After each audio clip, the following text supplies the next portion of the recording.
Hello students, welcome back. So without wasting a time, let's continue our sixth chapter. So in the previous video, we have studied about the safety rules that should be followed on road and at home.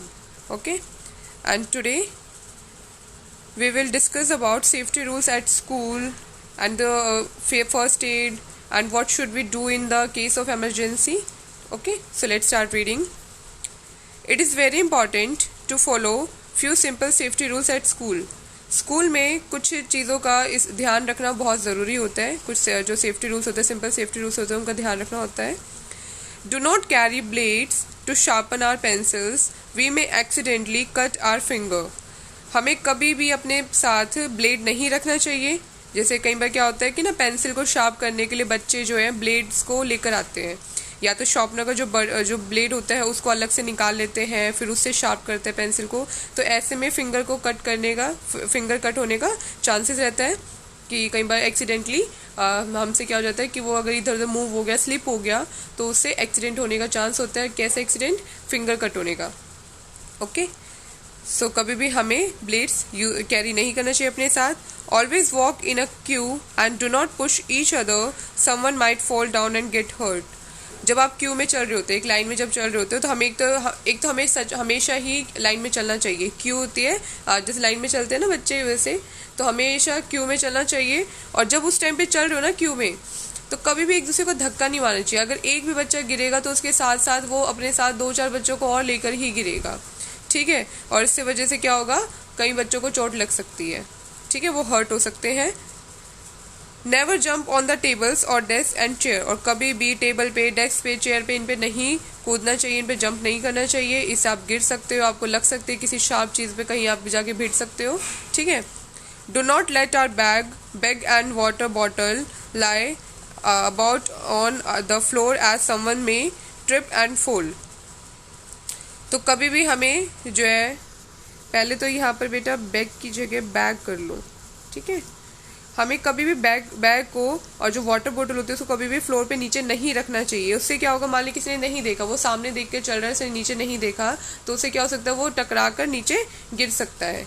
ठीक है, तो कभी हमेशा bag और water बोतल को नीचे नहीं रखना चाहिए. Safety rules to be followed in the playground में हमें कौन से सेफ्टी रूल्स को अपनाना चाहिए. Following safety rules in the playground will help us to have fun and enjoy without getting hurt. कुछ सेफ्टी रूल्स का अगर आप फॉलो करोगे प्लेग्राउंड में, तो हम बिना क्यों चोट पहुँचाए, बिना चोट लगे, हम क्या कर सकते हैं, फन कर सकते हैं, एंजॉय कर सकते हैं अपने खेल को. Never push others while playing on the swings, merry go rounds and flights, always wait for our turn. कभी भी जब झूल रहे होते हैं तो हमें धक्का नहीं देना चाहिए एक दूसरे को. See, this is merry go round जो आपका स्विंग है.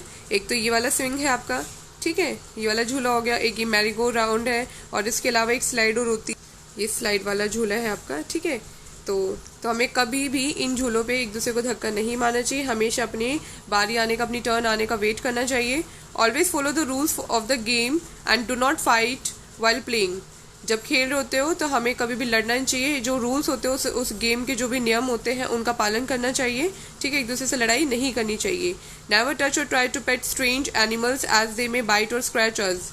और जो स्ट्रेंज पेट होते हैं, जो दूसरे जानवर होते हैं, वो कभी भी नहीं छेड़ना चाहिए. मतलब जो आपके पेट एनिमल्स नहीं होते, जो ऐसे स्ट्रे डॉग्स होते हैं, उनको कभी भी छूना नहीं चाहिए, उनको टच नहीं करना चाहिए, क्योंकि वो या तो काट सकते हैं या फिर आपको नुकसान पहुंचा सकते हैं, आप पे खरोच मार सकते हैं. ठीक है. It may be very dangerous if elders are not informed and proper medicine is not taken for it. अगर मान लिया आपने किसी स्ट्रे डॉग को टच किया, छेड़ा उसको, तो मान लिया अगर उसने आपको काट लिया, फिर आपको स्क्रैच कर लिया, तो ये बहुत डेंजरस हो सकता है. या तो आपको तुरंत की क्या करना चाहिए, अपने एल्डर्स को इन्फॉर्म करना चाहिए, अपने से बड़ों को बताना चाहिए. ठीक है, अगर आप उनको नहीं बताओगे तो, और या फिर उसकी प्रॉपर मेडिसिन नहीं करोगे, तो उससे बहुत भयानक बीमारी भी हो सकती है. ठीक है, डॉग के काटने से बड़ी बीमारी भी होती है, तो कभी भी हमें उस पर लापरवाही नहीं करनी चाहिए. देन नेक्स्ट है आपका फर्स्ट एड. फर्स्ट एड होता क्या है? First aid is the first immediate given to an injured person before the arrival of a doctor or an adult. Injured क्या होता है? जो घायल होते हैं ना, जिसको चोट लगी हुई होती है, वो इमीडिएट होता है तुरंत, एकदम से. ठीक है, तो फर्स्ट एड क्या होती है? सबसे पहली एक किसी को भी मतलब कोई भी दवाई या कुछ भी इस तरह का उपचार करना, ठीक है। सबसे पहला जो भी किसी भी घायल इंसान को बिना जब तक डॉक्टर नहीं पहुंचता है या कोई बड़ा नहीं आ जाता, उससे पहले हमें क्या करना चाहिए ताकि उसका और ज़्यादा नुकसान ना हो, ठीक है। तो वो जो हम लेते हैं उस टाइम पे वो फर्स्ट एड होती है। जैसे आपके स्कूल्स में भी फर्स्ट एड बॉक्स होता है, ठीक है, ताकि क्या हो, अगर बच्चों को कई बार खेलते टाइम में किसी भी तरीके से लग जाती है तो फिर ये तो नहीं हर बार डॉक्टर को बुलाया जाता है। हाँ, कोई सीरियस अगर कुछ होता है तो डॉक्टर को बुलाया जाता है, बट नॉर्मली हम फर्स्ट एड ले लेते हैं कि अगर कोई कटा हो या कुछ हो रखा हो तो हम फिर फर्स्ट एड की हेल्प से वो चीज़ उसी टाइम उपचार कर सकते हैं। ओके, तो फर्स्ट एड क्या होती है? बिना डॉक्टर के आने से पहले या किसी अडल्ट के आने से पहले जो हम एक छोटा सा उपचार करते हैं वो फर्स्ट एड होता है आपका। If we know how to react in times of emergency, we can avoid further damage and pain. जब हमें नहीं पता कि हमें मतलब if we know how, अगर हमें पता हो कि इमरजेंसी केस में हमें क्या करना चाहिए, कैसे करना चाहिए, तो हम क्या कर सकते हैं, और ज़्यादा नुकसान होने से और ज़्यादा दर्द से हम उसको बचा सकते हैं, हम उसको अवॉइड कर सकते हैं। The sooner we get help the better it is. जितनी जल्दी हमें हेल्प मिलेगी उतनी ही जल्दी ठीक हो जाएंगे, ठीक है। मान ली कहीं कट गया और उस पर ध्यान नहीं दिया गया तो वो खून ऐसे बहता रहेगा, हो सकता है कि उसमें कहीं जैसे अगर लोहे से लगी होगी तो इन्फेक्शन हो सकता है, कुछ भी इस तरह की कोई भी चीज़ हो सकती है। अगर हम तुरंत की तुरंत ही क्या कर ले, उसको खून को साफ कर दे, डिटॉल लगा दे, तो इन्फेक्शन का डर भी खत्म हो जाता है, खून भी रुक जाएगा, कोई आगे और फर्दर डैमेज नहीं होगा, ठीक है, और ज़्यादा नुकसान नहीं होगा।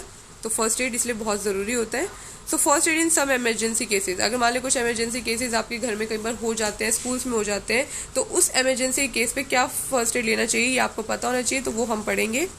Different types of treatments are given for different types of injuries. अलग अलग तरह की जो इंजरी होती है, हमारी चोट लगती है, उसमें अलग अलग तरह की फर्स्ट एड ली जाती है, ट्रीटमेंट किया जाता है। बोन फ्रैक्चर, अगर मान लो बोन फ्रैक्चर आ गया, ठीक है, तो fracture is a broken part of the bone. तो बोन फ्रैक्चर है क्या? जब आपकी हड्डी का कोई हिस्सा टूटता है, कोई पार्ट टूटता है, तो वो फ्रैक्चर होता है। Tie bandage using a scale और cardboard in order to give support to the broken bone and take him to the doctor. अगर मान ली चोट लगी है, ऐसे बोन टूटी अगर, ठीक है, उसमें कोई फ्रैक्चर आ गया है, तो क्या करना चाहिए? स्केल या कार्डबोर्ड सीधी किसी चीज़ का यूज़ करते हुए वहाँ से उसको अच्छे से बैंडेज के साथ लपेट देना चाहिए, अच्छे से टाइटली बांध दो, ताकि वो जो बोन जो टूटी है ना, जो वो जुड़ जाए, ठीक है, वो जुड़ी रहे। तो एक सीधी चीज़ को ही उसमें बांध कर और फिर सीधी चीज़ रख कर उसमें फिर बांध देना चाहिए, उसको टाई कर देना चाहिए। और उसके बाद उसको क्या करना चाहिए? डॉक्टर के पास लेकर जाना चाहिए, ताकि तब तक उसका पेन या थोड़ा सा जो और ज़्यादा नुकसान आगे ना हो वो बच जाए उस चीज़ से। इंजरी ड्यू टू हीट और बर्न्स, जलने पर क्या करना चाहिए हमें? In case of mild burn, अगर थोड़ा बहुत ही अगर जला है, immerse the part in cold water और मिल्क, तो जो क्या कहते हैं, या तो दूध में, ठंडे दूध में या ठंडे पानी में, उसका वो हिस्सा जो क्या कहते हैं जहाँ पर बर्न हुआ है उस हिस्से को इमर्स कर देना चाहिए, मतलब कि अंदर डाल देना चाहिए पानी के या फिर दूध के। In case your clothes cot fire, अगर मान लो आपके कपड़ों ने अगर आग पकड़ ली, तो रोल ऑन द फ्लोर और wrap a thick blanket around yourself, तो या तो उसको ना जमीन पर रोल करवा दो, ठीक है, रोल करा दो, या फिर क्या करना चाहिए, कोई मोटा सा ब्लैंकेट है ना, थिक ब्लैंकेट, मोटा ब्लैंकेट और कंबल सा कुछ उसके ऊपर रैप कर देना चाहिए, ठीक है, उसके चारों तरफ रैप कर देना चाहिए। देखो जैसे इसमें ना ये एक मोटा सा कंबल इसकी तरफ रैप करने की कोशिश कर रहा है, सो इस तरीके से। It is very important to know some telephone numbers like fire brigade, police, along with the telephone number of neighbors and relatives. और कुछ हमें टेलीफोन नंबर्स हमेशा याद रहने चाहिए, हमें पता होने चाहिए, जैसे फायर ब्रिगेड का, पुलिस का, ठीक है, और या फिर नेबर्स हो गए, हमारे रिलेटिव्स हो गए, उनके नंबर हमें हमेशा पता होने चाहिए। आप स्कूल में जाते हैं, आपको किसी का नंबर नहीं पता, कुछ इस तरह का कोई हादसा हो जाए, तो कम से कम अगर मान लें आपके आसपास कोई बड़े नहीं है, इस तरह कोई अगर इंसान नहीं है, तो आप कम से कम ये अगर आपको नंबर पता होगा तो आप उनको इन्फॉर्म तो कर पाओगे at least. Okay, remember that accidents happen less often if we are prepared and careful when we work on or play. ये हमेशा याद रखना, एक्सीडेंट्स उतने ही कम होंगे जितना आप ज़्यादा ध्यान रखोगे और आप प्रिपेयर रहोगे हर चीज़ के लिए। कई बार हमें पता नहीं होता चीज़ों का, but we should be prepare and careful. तो चाहे आप खेल रहे हो, चाहे आप काम कर रहे हो, तो हमेशा अगर केयरफुल रहोगे तो एक्सीडेंट्स नहीं होंगे। I hope you are all clear. If you have any doubts regarding this chapter, so you can ask me in the comment section below, or you can WhatsApp also. Till then, take care.